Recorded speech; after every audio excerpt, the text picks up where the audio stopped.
helium-filled messengers of hope. War in the Middle East.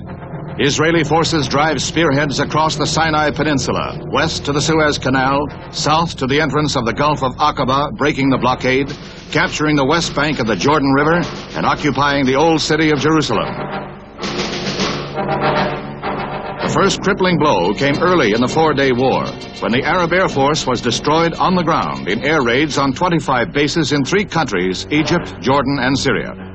Israel's new defense minister, General Moshe Dayan, hero of the 1956 Sinai campaign, was instrumental in mapping his nation's battle plan. The sudden swiftness of the Israeli army crushed UAR forces with a combined air and ground 1-2 punch. Egypt's charges that U.S. and British air units aided Israel are vigorously denied, while diplomatic relations are broken. Efforts toward a ceasefire continue at the United Nations. U.S. Ambassador Arthur Goldberg introduces the peace plan. An immediate debate is started in the Security Council representing 15 nations. While the United States and Russia disagree on the wording of the resolution over troop withdrawal, Israel's Foreign Minister Abba Eban charges UAR President Nasser plotted the murder of a state.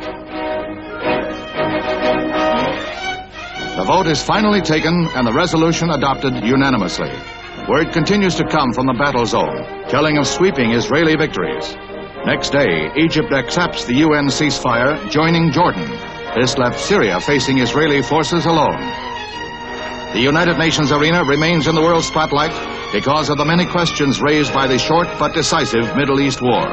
With Israel now controlling the Sinai Peninsula, all approaches to the Suez Canal, Old Jerusalem, Bethlehem, and the Gulf of Aqaba, the diplomatic struggle now begins.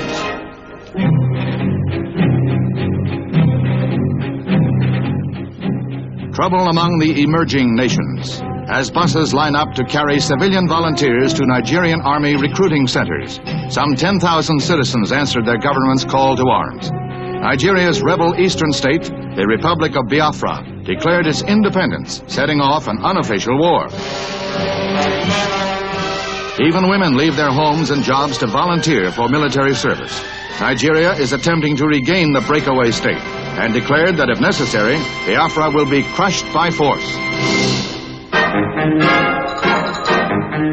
Time was when a bank was for the deposit or withdrawal of cash.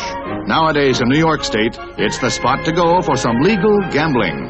Early birds line up to buy the $1 state lottery tickets, a $1 million gamble to benefit education. It's a monster monthly raffle. Prizes total $300,000 with 240 tickets drawn for each million sold. Winners get from $150,000 to $100,000 with a $250,000 annual booby prize for losers. You're aboard a U.S. Navy Skyhawk jet over North Vietnam going in to attack bridges and river traffic. Your weapons, rockets and bombs. These fighter bombers use the carrier Kitty Hawk as their home base. The airstrikes destroyed vital waterway links used by the Viet Cong to transport men and supplies. 2 bridges are wiped out, while several small boats are also accounted for.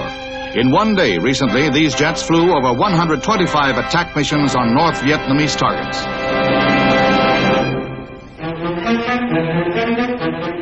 Demonstrators protest outside the West Berlin Opera House, where the Shah of Iran with Empress Farah attends a performance of Mozart's Magic Flute. Some 2,000 were in the mob. Denouncing the Shah as a murderer who arrests, tortures, and kills political opponents, the crowd clashes with Berlin police. 1 student was killed, another 44 injured, including 20 policemen. 47 people were arrested and jailed. Riots have accompanied the 10-day state visit of the Shah in every West German industrial and tourist center to which he has gone.